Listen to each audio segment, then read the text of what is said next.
कहते हैं ये चार चीजें हैं, ईमानदार राजनीति, शिक्षा, स्वास्थ्य, फ्रीबी। कहते हैं फ्रीबी करने से सरकार घाटे में चली जाएगी, जनता को फ्री की सुविधाएं नहीं मिलनी चाहिए। गुजरात पे 3.5 लाख करोड़ रुपए का कर्जा है।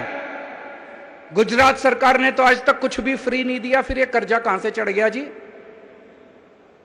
फिर तो कर्जा नहीं चढ़ना चाहिए था, उन्होंने तो कुछ भी नहीं दिया फ्री में, तो ये कर्जा कहां से चढ़ गया? सारा पैसा लूट के खा गए, इसलिए कर्जा चढ़ गया। कर्जा फ्रीबी से नहीं चढ़ता, कर्जा लूटने से चढ़ता है। पंजाब के ऊपर अभी हमने सरकार संभाली है, 3.5 लाख करोड़ का कर्जा है। पंजाब को तो कुछ नहीं दिया था पिछली सरकारों ने फ्री में, फिर यह कर्जा कहां से चढ़ गया? देश की हर सरकार के ऊपर लाखों करोड़ों का कर्जा है, उन्होंने तो कुछ भी नहीं दिया था फ्री में, फिर यह कर्जा कहां से चढ़ गया? और दिल्ली वालों को सब कुछ फ्री में मिल रहा है, फिर भी कर्जा नहीं है दिल्ली सरकार के ऊपर।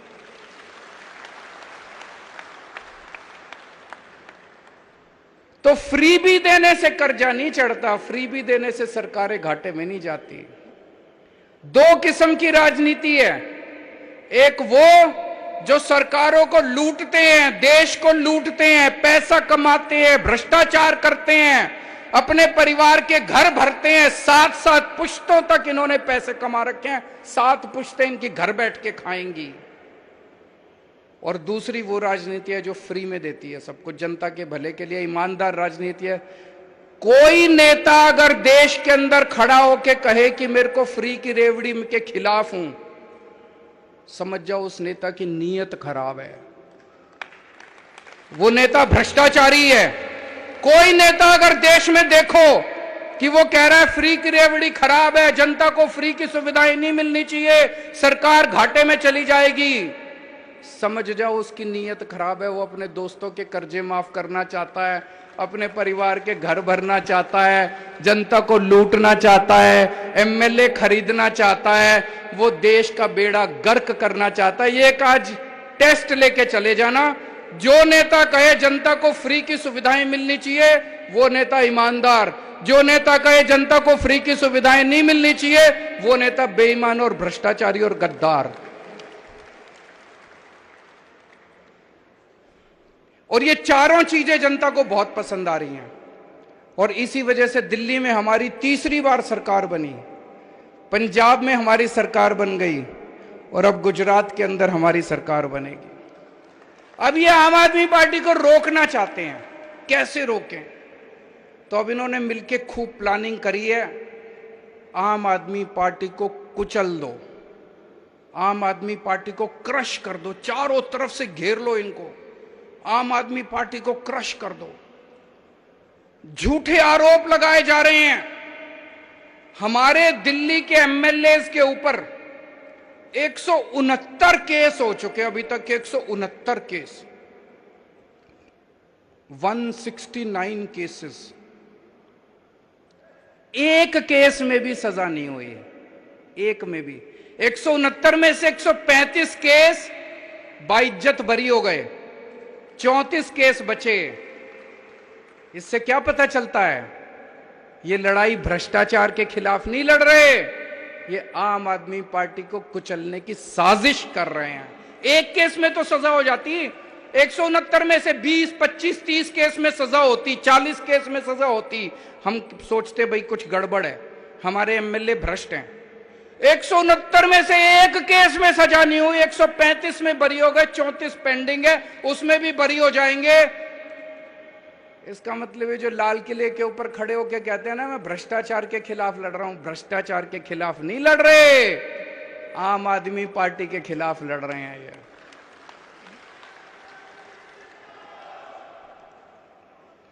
सतिंदर जैन जी किसी और देश में होते ना, उनको भारत रत्न दे देते। उस आदमी ने मोहल्ला क्लिनिक दिया इस देश को, जिसकी पूरी दुनिया में चर्चा है।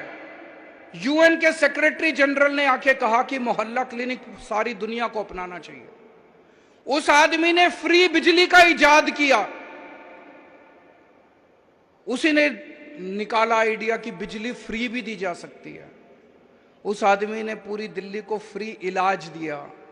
आज दिल्ली के अंदर जो हर आदमी को फ्री इलाज मिल रहा है उसकी वजह से मिल रहा है।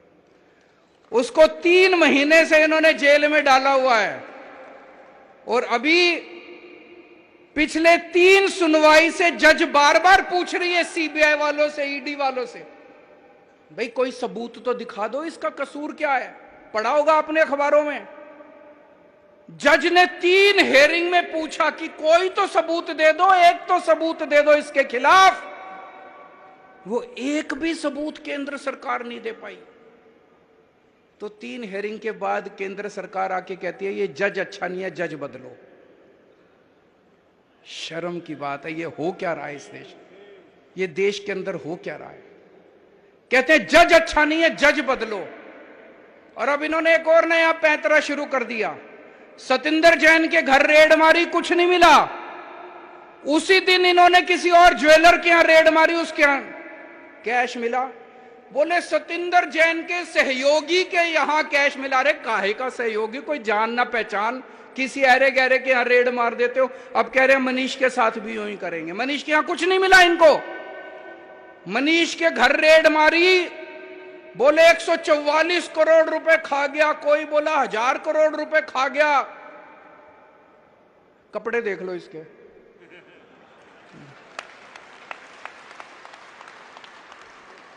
144 करोड़ रुपए वाला आदमी ऐसे कपड़े पहनता है थोड़ी तो। और 144 करोड़ रुपए 1000 करोड़ रुपए खा गया होता तो घर में कुछ इधर उधर अलमारी में 1000, 2000, 10,000, 20,000, लाख, 2 लाख तो मिलते हैं। ढेला नहीं मिला इसके घर। फिर इनके गांव गए, मनीष के गांव गए। उन्होंने सोचा इसने जमीन खरीद रखी होगी। सारे गांव में पूछा इन्होंने, सीबीआई, ईडी, केंद्र सरकार ने, कुछ नहीं मिला। फिर इनके लॉकर में गए, बैंक में गए। इन्होंने सोचा लॉकर में होगा। तो इनका छोटा बच्चा, जब वो मीर इनका छोटा था, उसका एक झुंझुना था, वो याद के लिए उन्होंने लॉकर में रख रखा था। वो झुंझुना मिला इनको, लॉकर में झुंझुना मिला, कुछ नहीं मिला। 144 करोड़ खा गया कि मनीष सिसोदिया इतने। अब इन्होंने प्लानिंग करी है, अब एक दिन ये रेड करेंगे, 5-7 ऐरे गहरे नत्थु गहरों को पकड़ लेंगे और फिर कहेंगे मनीष सिसोदिया के सहयोगी के यहां मिले, मनीष सिसोदिया के सहयोगी के यहां मिले। पर जनता देख रही है, जनता देख रही है। रोज सुबह 6 बजे उठ के स्कूलों के चक्कर मार के आता है। कोई भ्रष्टाचारी आदमी सुबह 6 बजे उठ के स्कूलों के चक्कर नहीं मारता। कोई भ्रष्टाचारी होगा तो पहले रात को बैठ के दारू पिएगा, थोड़ी गलत काम करेगा, सवेरे तो लेट उठेगा। वो 6 बजे उठ के ईमानदार आदमी स्कूलों के चक्कर काट सकता है। 6 बजे उठ के ईमानदार आदमी बच्चों का भविष्य बनाने की सोच सकता है। कोई बेईमान आदमी थोड़ी सोचेगा। अब कल इन्होंने अमानतुल्लाह को पकड़ लिया। अमानतुल्लाह को भी बोले उसके घर कुछ नहीं मिला। अमानतुल्लाह के यहां उसके सहयोगी के यहां फलाना मिला, ढिमका मिला, ये मिला। उसका सहयोगी सारे टीवी चैनलों में जा जाके कह रहा है जी जो भी मिला मेरा है, और उसके यहां भी कुछ नहीं मिला से। अब उसका इन्होंने ढिंडोरा पीट दिया। तो अब मेरे को यह पता चला है इनका ऑपरेशन लोटस तो फेल हो गया। इन्होंने दिल्ली के अंदर हमारी सरकार तोड़ने की कोशिश करी। 20-20 करोड़ रुपए एक एक एमएलए को इन्होंने कोशिश करी, एक भी एमएलए नहीं टूटा। हमने सारे के सारे गिनती करा दी थी विधानसभा के अंदर, एक भी एमएलए नहीं टूटा। फिर ये पंजाब गए, पंजाब के अंदर 25-25 करोड़ एमएलए को देने की कोशिश करी। इनकी प्लानिंग थी पंजाब में भी और दिल्ली में भी 40-40 एमएलए खरीद के तोड़ लेंगे। पंजाब में भी ये नहीं तोड़ पाए। अब इन्होंने ऑपरेशन लोटस फेज 2 शुरू किया है। कल से एमएलए के पास फोन आने चालू हो गए, या तो तुम हमारे साथ आ जाओ, नहीं तो तुम्हारा भी वही हाल करेंगे जो अमानतुल्लाह का किया था। धमकियां दे रहे हैं, तुम्हारे पीछे भी ईडी छोड़ देंगे, तुम्हारे पीछे भी एसीबी छोड़ देंगे, तुम्हारे पीछे भी। अभी तक तो कोई टूटा नहीं है जी, और मेरे को लगता नहीं कोई टूटेगा। मैंने स्वतंत्रता संग्राम तो नहीं देखा था, मैंने आजादी की लड़ाई तो नहीं देखी थी, मैं स्वतंत्रता सेनानियों से तो नहीं मिला, लेकिन आज आम आदमी पार्टी का एक एक एमएलए जिस तरह से इनका सामना कर रहा है, मैं समझता हूं ये कोई हमारा एक एक एमएलए किसी स्वतंत्रता सेनानी से कम नहीं है। जिस तरह से इनके सामने मुकाबला कर रहा है, लालच का 25-25 करोड़ रुपए त्याग दिए, ईडी की धमकी का कोई फर्क नहीं पड़ रहा, सीबीआई की धमकी का कोई फर्क नहीं पड़ रहा, पैसे त्याग दिए। ये कोई छोटी बात नहीं है, आज के माहौल के अंदर कोई ये छोटी बात नहीं है। मैं सभी से ये कहना चाहता हूं, ये सबको जेल में डालेंगे। सतिंदर को डाल दिया, अमानतुल्लाह को डाल दिया, मनीष सिसोदिया को डालने की तैयारी चल रही है। इसके बाद कैलाश गहलोत का नंबर है, उसके यहां भी रेड होने वाली है। कई एमएलए जेल जाएंगे। एक चीज बस ध्यान रखना, 3 से 4 महीने जेल जाने के लिए तैयारी कर लो, फिर ये आपका कुछ नहीं बिगाड़ सकते। अपने अपने घर में बोल दो। कल पंजाब से मेरे पास 2-3 एमएलए आए थे, मैंने उनको यही बोला, मैंने कहा अगर 3 से 4 महीने जेल जाने को तैयार हो, और जेल उतनी बुरी भी नहीं है, मैं भी गया हूं, 15 दिन मैं जेल में रहा था, 3 से 4 महीने जेल जाने की तैयारी कर लो। अगर सबके अंदर ये हिम्मत आ जाए, उसके बाद ये हमारा कुछ नहीं बिगाड़ सकते, ये कुछ नहीं बिगाड़ सकते हम लोगों।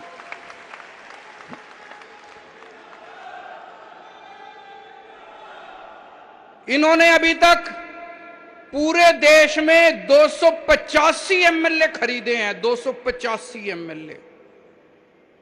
कोई कहता है 50 करोड़ दिए, कोई कहता है 40 करोड़, कोई 25 करोड़। कम से कम 7 से 8 हजार करोड़ रुपए इन्होंने एमएलए खरीदने में खर्च कर दिए। 7 से 8 हजार करोड़ कहां से आया इतना पैसा? कहते हैं भ्रष्टाचार हम कर रहे हैं। अरे भ्रष्टाचार तो तुम कर रहे हो, तुम लूट रहे हो जनता को, सारी देश को लूट लिया, लूट लूट के एमएलए खरीदते हो, खुलेआम खरीद रहे हो, और फिर भी तुम्हारी हिम्मत हो जाती है लाल किले पे खड़े होके कहने की कि मैं भ्रष्टाचार से लड़ रहा हूं। पूरे देश में एमएलए खरीदते फिर रहे हो, करोड़ों रुपए में एमएलए खरीदते फिर रहे हो, और तुम्हारी हिम्मत हो गई कहने में भ्रष्टाचार से लड़ रहा हूं। मुझे लगता है सबसे ज्यादा 75 साल में सबसे ज्यादा भ्रष्टाचार इनकी सरकार ने किया है।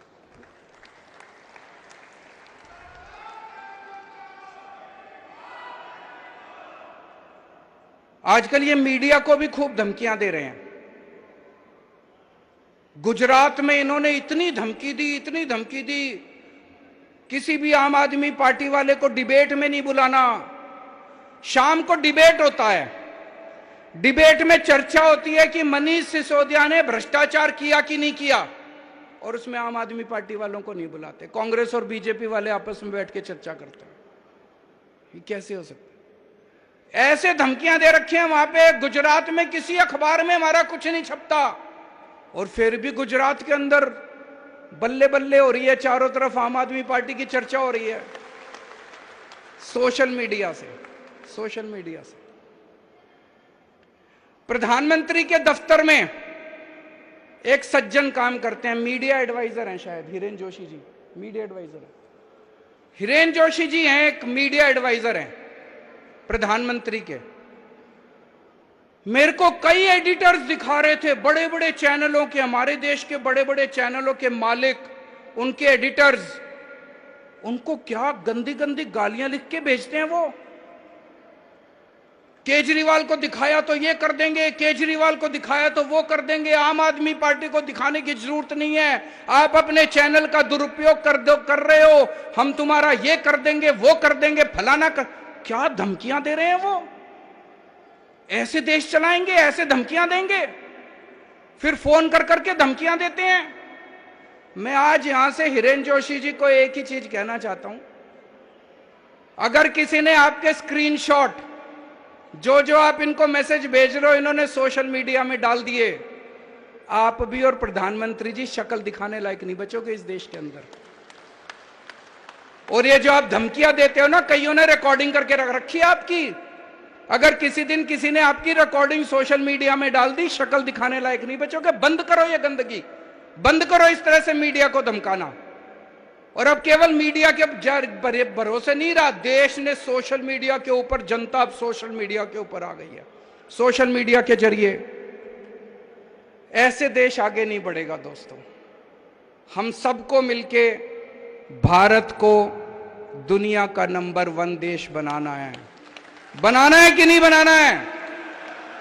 भारत दुनिया का नंबर 1 देश केवल भाषणबाजी करने से नहीं बनेगा। विदेशों में भाषण करके आ जाओ और कह दो हम विश्व गुरु बन गए, ऐसे विश्व गुरु नहीं बनेगा। एक एक बच्चे को अच्छी शिक्षा देनी पड़ेगी, तब भारत दुनिया का नंबर 1 देश बनेगा।